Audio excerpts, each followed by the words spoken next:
to change my makeup products ever since that I found out that I'm a true summer, so let's do my updated makeup routine. Apparently I'm a true summer, so cooler tones suit me the most, and I was doing my makeup very bad. Everything was very warm tone, and no wonder it didn't suit me. I posted a ChatGPT glow up video. That's how I kind of figured out what to do. It's honestly a game changer. First things first, my favorite moisturizer, the Vino Perfect with niacinamide. I have combination skin, so it tends to be a little bit more oily during the summer and dry during the winter, but this moisturizer is perfect for either season. I right now my favorite primer, the Milk Hydro Grip, so we're just gonna use this one instead. I let this dry for about 15 seconds and then I spot conceal and also let it dry for about a couple minutes. The Hourglass concealer is my absolute favorite. It doesn't crease, it's creamy, it's perfect. I'm in between shades right now, so I'm the color Sand. For the foundation, I just switched over to the Giorgio Armani Luminous Silk. I do really like this foundation. I know a lot of makeup artists use this on brides, but I still think that I like my Dior Forever Skin Glow a little bit more. Using the shade 3. I do about 2 to 3 pumps, and then I'm gonna do a little bit of the bronzing drops using these from Drunk Elephant.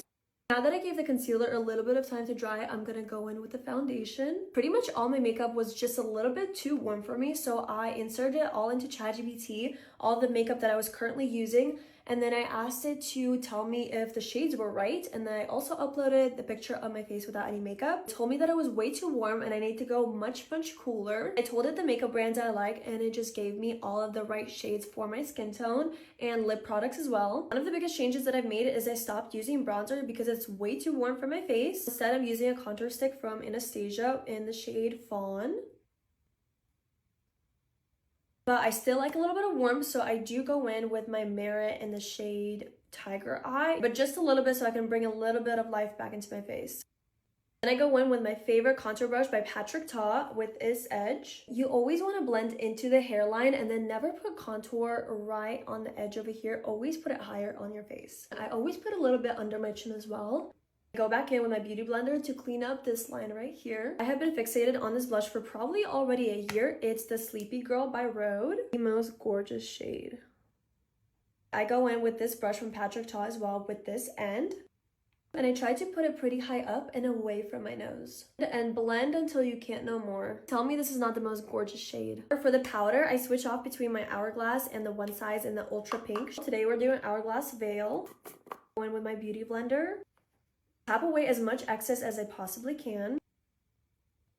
I try to put it only in my T-zone just so I can still have a little bit of shine and my face not being all matte. The brows, I like to be a little bit more natural. I'm going to be using the NYX in the shade Ash Brown. I just do hair-like strokes all throughout. Try to give my brow a little bit of shape without overdoing it and making it too harsh. Then I go in with my Merit pomade in the shade Light Brown. And I just brush them all up. It's okay if it's not perfect. We're gonna go in and fix it up a little bit. Use this brush to brush it up upwards like this, not like this, and brush away all the harsh lines. Right, a little bit better. And then I'm gonna use a Refi brow gel to brush them all up.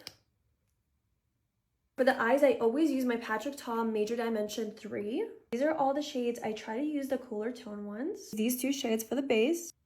Got my lashes done yesterday and she did a little bit heavier than usual, so I'm not gonna do my usual look, but I'll show you what I usually do on less heavy eyelashes. I go in with a darker shade, either Essential or Fundamental, and I put it in the very outer corners. The lightest shade Refine in my inner corners with a brush like this. It just gives your eye a little bit of a pop and contrast everything else that you're doing on the other side of the eye. And then I usually do a shadow wing in the shade Fundamental, just a little bit on the outer corners. I had to go and get a new lip liner just because all of my shades were way too warm for me. This is in the shade Bit in Glossier. This is the shade. It's very similar to the blush that I'm using. Overline just a tiny bit, only on the bottom. Then I go in with my favorite lip gloss or butter. My favorite is the Dior Lip Maximizer in the shade 13. I found that this one lasts the longest and it has the prettiest, almost sheer nude color. And I go in with a brush like this and blend my lip liner out. For the last steps, I do Tower 28 facial spray, and just so it can all blend together. It will give the nicest glow. And then we go in with this guy, One Size Waterproof Setting Spray. So this is heavy duty. It's like hairspray, but for your face. None of this will move all day. I was just trying to rub off my blush, and you can tell that the lip liner it's not going anywhere. And this is my finished look. According to my color palette, this suits me the most. And all of these products are tried and tested. I swear by these. They will last you all day long. Mwah. Love you guys.